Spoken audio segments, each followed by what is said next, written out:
सर्वप्रथम सर्वांना श्री स्वामी समर्थ. स्वामी महाराजांच्या कृपेने तुमच्या सर्व चांगल्या इच्छा पूर्ण होत ही स्वामींचरणी प्रार्थना करते आणि आजच्या व्हिडिओला सुरुवात करते.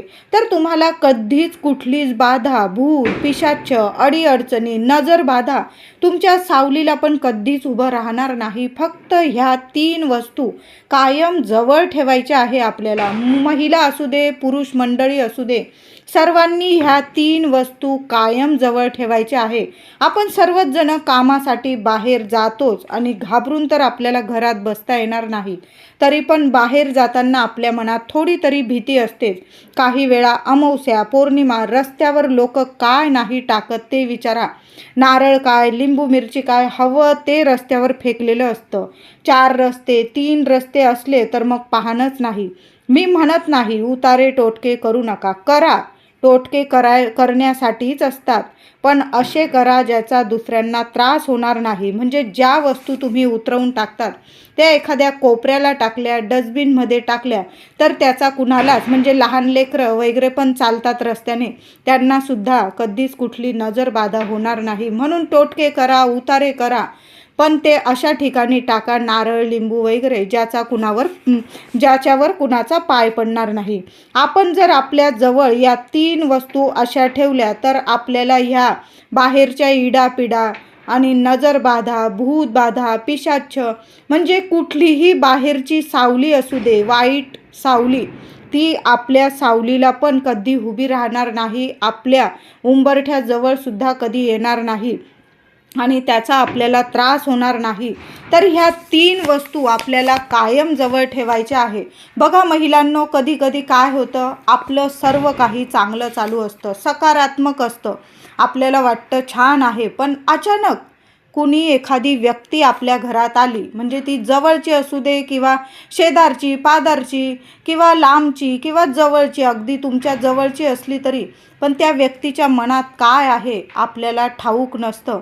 मग ती आपल्या चांगल्या, म्हणजे आपल्याविषयी चांगले मत घेऊन, चांगले विचार घेऊन आपल्या घरात येत आहे की आपल्याविषयी वाईट विचार घेऊन आपल्या घरात येत आहे, हे आपल्याला ठाऊक नसतं. मग ती एखादी व्यक्ती अचानक येऊन गेली की सगळं कसं घरातलं बिघडायला लागतं. अडचणी उभ्या राहतात, काही ना काही आजारपण येतं. आपण पुरुष असो, महिला असो, काही ना काही आजारपण येतं. पती पत्नीमध्ये विनाकारण कटकटी सुरू होतात.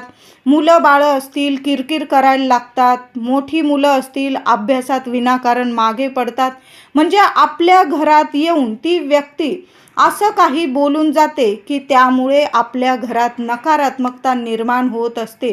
तुमचं खूप चांगलं आहे, माझी मुलं तर अभ्यासच करत नाही, माझ्या पतीला तर प्रगतीच मिळत नाही, माझ्या पतीचा तर पगारच वाढ होत नाही, तुझं चांगलं आहे बुवा, तुला काहीच अडीअडचणी येत नाही, तुझं सगळं चांगलं आहे. म्हणजे ह्या गोष्टी जरी आपल्या घरात येऊन कोणी व्यक्ती बोलत असेल, अगदी जवळची व्यक्ती, तुमची अगदी मैत्रीण असो, सख्खी बहीण असो, तुमच्या घरात जर येऊन अशा गोष्टी करत असेल, तिचं रडगाणं गात असेल तुमच्या जवळ, तर याने सुद्धा घरात नकारात्मकता यायला वेळ लागत नाही.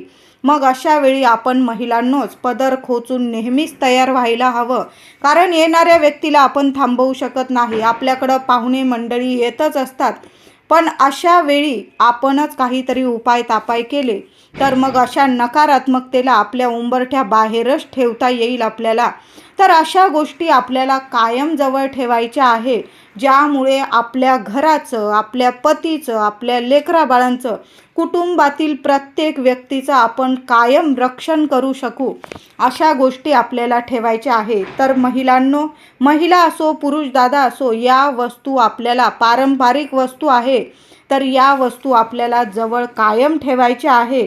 तर पहिली वस्तू म्हणजे बिब्बा, भिलावा. तुम्हाला सर्वांनाच माहीत असेल, आपली आजी आजोबा पहिलेपासून या भिलाव्याचा घरातली नकारात्मकता दूर करण्यासाठी, इडापिडा घालवण्यासाठी, भूत बाधा वाईट सावली दूर करण्यासाठी पहिलेपासून ही पारंपरिक वस्तू आहे, ज्यामुळे आपल्या घरादाराला लेकरा बाळांना कधीच दृष्ट लागत नाही. आपली आजी पणजोबा आजी हे सर्व या गोष्टी करून आपल्या घराची नकारात्मकता दूर करत असेल तर पहिली गोष्ट तुम्हाला तुमच्या जवळ ठेवायची आहे बिब्बा भिलावा. सगळ्यांना माहीत आहे, तुम्हाला कुठल्याही आयुर्वेदिक दुकानात मिळून जाईल. अगदी महाग नाही, 2-3 रुपयात तुम्हाला एक भिलावा मिळून जाईल. तुमच्या घरात समजा 5 व्यक्ती आहेत तर तुम्हाला 5 भिलावे आणायचे आहे. प्रत्येक व्यक्तीला तुम्हाला वेगळा भिलावा द्यायचा आहे त्याच्याजवळ ठेवायला. तुम्हाला घरात ठेवायचं असतील तरीही चांगले तुम्हाला सकारात्मक बदल दिसून येतील. तर तुम्ही बरेचसे असे भिलावे घरात घेऊन आले तरीही चालेल. अगदी 10-15 रुपयात तुम्हाला बरेचसे भिलावे मिळून जातील. आयुर्वेदिक दुकानात तुम्हाला कुठल्याही आयुर्वेदिक दुकानात किंवा किराणा स्टोर्समध्ये हे भिलावे मिळून जातील. फक्त बिब्बा भिलावा सांगा, त्यांना देऊन टाकतील. तर ही वस्तू आपल्या घरात आणाच महिलांनो. दुसरी गोष्ट म्हणजे रुईचं फूल. पांढऱ्या रुईचं फूल. 2 रुईचे प्रकार असतात, एक गुलाबी निळसर असते आणि एक पांढरी रुई अशी असते, ती आपल्या दारात जरी लावली ना तर आपल्या घरात कधीच नकारात्मकता येत नाही. म्हणून पांढऱ्या रुईचं फूल तुम्हाला कुठं मिळालं तर नक्की घेऊन या आणि ते फूलसुद्धा आपल्या घरात आपल्या जवळ ठेवायचं आहे. तर आता पांढरी फुलं तुम्हाला जास्त नाही मिळालं, एक तरी फूल तुमच्या घरात ठेवायलाच हवं. यामुळे कसलीच बाधा नकारात्मकता तुमच्या उंबरठ्यावर येऊ शकणार नाही, घरात येऊ शकणार नाही. म्हणून तुम्हाला पांढरं रुईचं फूलसुद्धा आणायचं आहे. आणि तिसरी गोष्ट म्हणजे काळा धागा. कायम काळा धागा, महिला असो पुरुष असो, काही लोकांना काळं घालणं साथ नसतं, पण काळा धागा जवळ ठेवणं अगदी योग्य आहे. म्हणून काळा धागा जवळ नेहमी ठेवायचा. आता काळा धागा बाहेरून विकत आणला असाच घरात किंवा तुमच्या हाताला पायाला किंवा तुमच्या पर्समध्ये असाच कधीच नाही ठेवायचा. तर तो काळा धागा आणण्याचा पण एक दिवस असतो. तर शनिवारी आपल्याला महिलांनो काळा धागा करदोडा विकत आणायचा असतो आणि तो शनिवारी आपल्याला घेऊन जायचा आहे मारुती मंदिरात. हो, एखादा दिवा पण बरोबर घेऊन जा. पांढऱ्या रुईची फुलं असतील, रुईच्या पानांची माळ असेल बरोबर घेऊन जा. किंवा तुम्हाला मंदिरातच या सर्व वस्तू, तेल, रुईची माळ, पानांच्या रुईची माळ तुम्हाला मिळून जाईल तिथं.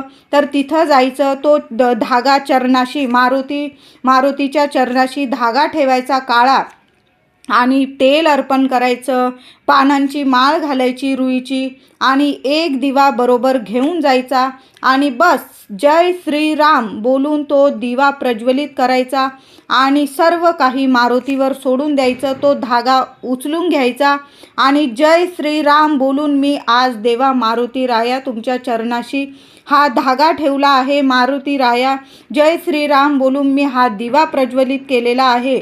सर्व काही नकारात्मकता असेल, इडापिडा असेल, संकट असेल, बाधा असेल, नजर बाधा असेल, शत्रू बाधा असेल, संपूर्ण इथंच नष्ट होऊन जाऊ दे आणि कायम माझ्या घरादाराचं, लेकरा बाळांचं, माझ्या पतीचं कायम रक्षण कर. हा धागा मी आजपासून माझ्या पायात, माझ्या हातात, माझ्या पायात किंवा पतीच्या, मुलांच्या घालत आहे. कायम तुमचा कृपा छाया आमच्यावर राहू द्या असं बोलून तो धागा घरी घेऊन यायचा आहे.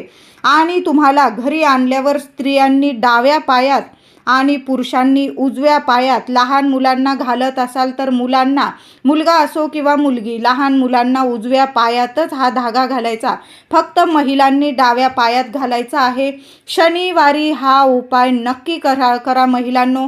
कळालं असेल तुम्हाला या 3 वस्तू काय आहे. भिलावा म्हणजे बिब्बा, काही ठिकाणी बिब्बा म्हणता, काही ठिकाणी भिलावा, बिबवा म्हणजे बऱ्याच नावांनी ओळखतात. तुम्ही भिलावा, बिब्बा म्हणून जरी दुकानात सांगितलं, अगदी तुम्हाला कमी किमतीत बिब्बा मिळून जाईल.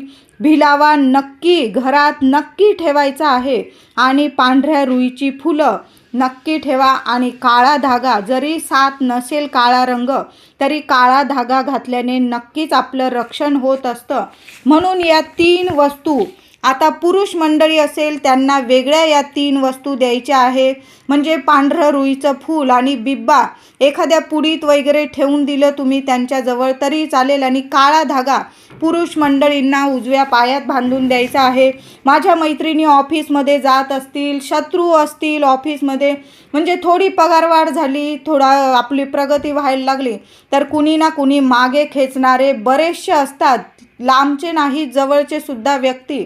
थोडी प्रगती व्हायला लागली की तो व्यक्ती कसा मागे येईल हे पाहणारे आजकालच्या जगात खूप आहे.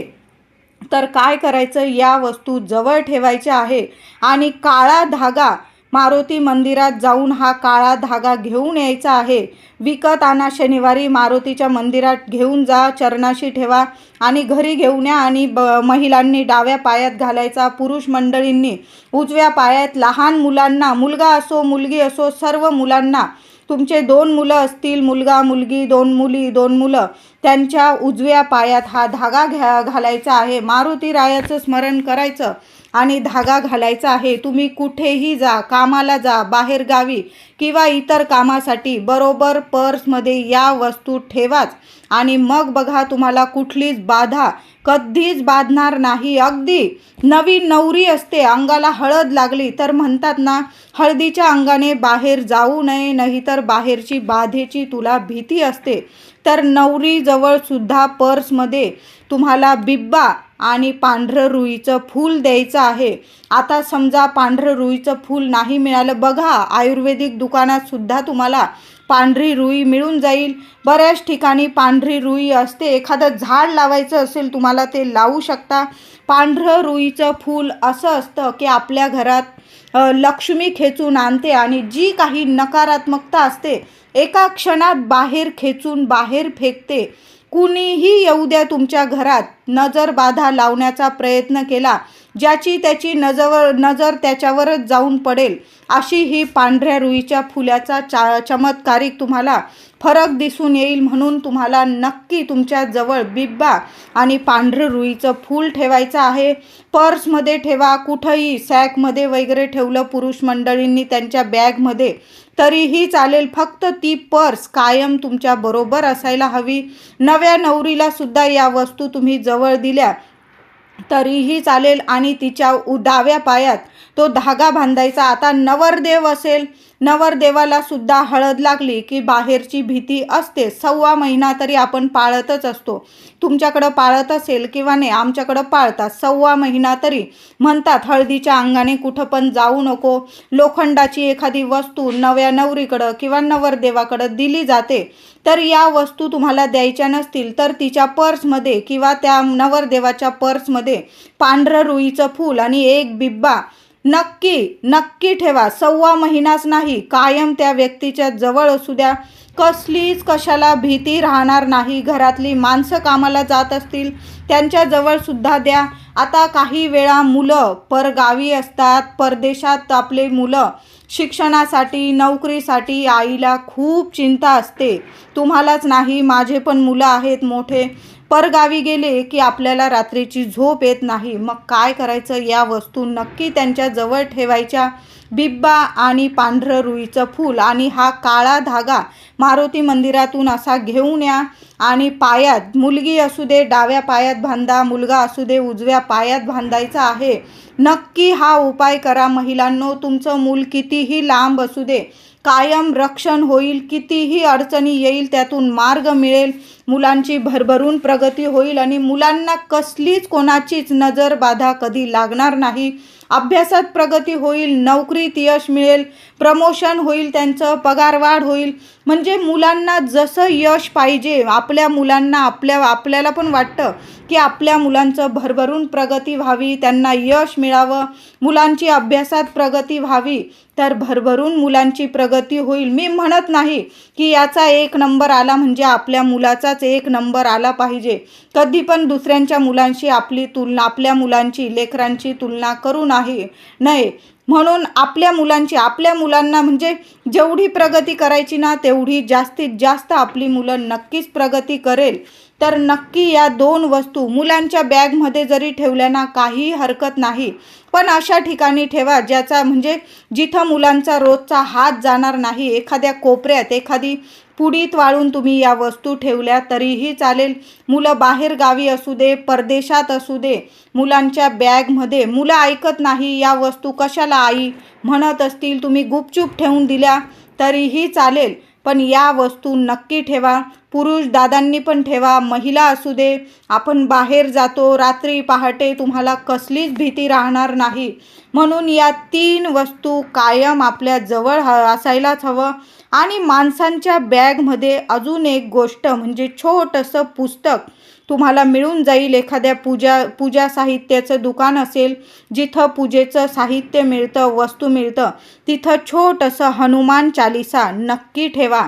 अगदी छोटंसं हनुमान चालिसेचं पुस्तक असेल, बिब्बा, पांढरं रुईचं फूल आणि हे हनुमान चालिसा पुरुष मंडळींच्या बॅगमध्ये. महिलांनो, उद्याच्या उद्या नक्की हा व्हिडिओ जेव्हा बघाल ना तुम्ही, नक्की हा उपाय करायचा आहे. तर हनुमान चालिसासुद्धा तुम्हाला कुठंही मिळून जाईल दुकानात. अगदी छोटंसं पुस्तक आपल्या पतिदेवांच्या किंवा मुलांच्या, मोठी मुलं असतील, परगावी राहत असतील शिक्षणासाठी, नोकरीसाठी, या वस्तू आणि हनुमान चालिसा छोटंसं बुक नक्की ठेवून द्यायचं आहे आपल्या मुलांच्या याच्यात. आणि मुली असतील तर मुलींच्या बॅगमध्ये, पर्समध्ये बिब्बा आणि पांढरी रुई. आणि मुलींच्या पायात नक्की डाव्या पायात आपल्याला काळा धागा बांधायचा आहे. मुलींना पण, पतिदेवांना पण, लहान लेकरं असतील लहान लेकरांना पण, आणि तुम्ही स्वतःसुद्धा महिलांनो आजच या वस्तू आपल्याजवळ ठेवा आणि काळा धागा नक्की बांधायचा आहे.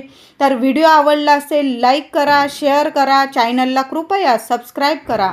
धन्यवाद.